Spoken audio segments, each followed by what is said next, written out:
So my name's Dan. I work at cPanel, and I'm going to give you the iHeart Unicode Lightning Talk Edition. And you're probably looking at this slide going, wow, is the guy that's talking about Unicode, did he screw it up on the first slide?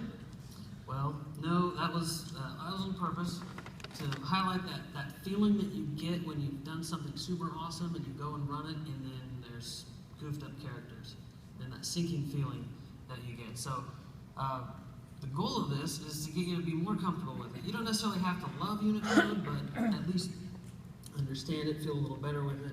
And I like to say that Unicode is awesome. It's actually one of the simplest complex things, and it really isn't hard, but it can be confusing, and that's really the problem. So we're going to go through it so that it's not that bad for you. So first, the awesome. Why is it awesome? Because you have one thing, one standard that covers everything. You get a lot more from that organization, like the CLDR, which is awesome, and a whole number of things. It's got beer. I mean, we all need beer. We're programmers. That's what we do. Now, the UTF-8 encoding of Unicode is also awesome for a number of reasons. It's really easy to get multiple languages on one screen. Everything speaks it. There's no reason not to use it, so just do it. You'll love it. The second thing is the simple part. Why is it simple? Well, you really only have to understand three things. The character set. It's a map of characters to code points. That's it. Code point. It's just a number that stands for a character. And then the encoding is just a map of a code point to the bytes that represent it.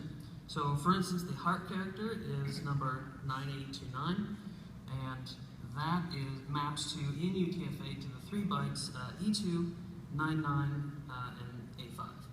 Simple, right? Yep. So why is it so scary? Why does it seem so hard? Because you have a lot of terminology that seems to be used interchangeably, so it's confusing. One person says, oh, that's a UTF-8 character. Well, technically, no, there's UTF-8 bytes and there's Unicode characters. So it gets confusing. Then you have technology. All the things involved in your process have to handle it right. And if they don't, if one or two of them break down, well, you're in trouble. So all of that leads to bad experiences. That leads to more fear, uncertainty, and doubt. And that's why we have it. So how do we get rid of it? Well, I like to simplify by recommending you just think and speak in terms of two things. You have characters and you have bytes. Characters is Unicode, bytes is UTF-8.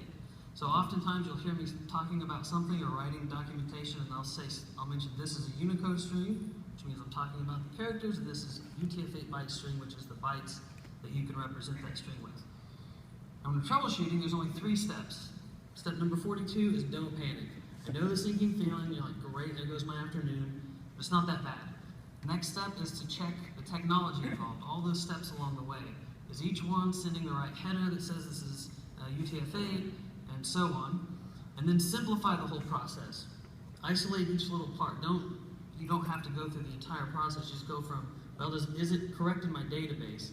And then once my program pulls it in, is it still correct?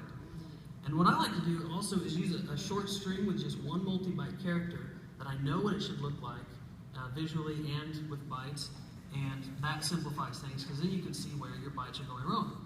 So for example, in this, the top one is correct, and then the 3 bytes are colored there so you can see them, but then when you see the second example and it's all screwed up, well, somewhere along the way it's turning into these bytes below, and you can step through each part of the process and see what's doing that wrong so you can fix it. Now we just touched on, scratch the surface here, but knowing this kind of stuff and understanding it gets that FUD level down. So I do a 35-minute talk on this, which goes more in depth, has some tools and demos and things, so it's at that YouTube URL. If you want to go look at it, hopefully it'll help you out, and it will turn you in from the guy on the left to the guy on the right, which is what we all want to be. And so that's it. There it is. So if you don't get the YouTube URL, you can hit me up afterwards or shoot me an email, and that's it.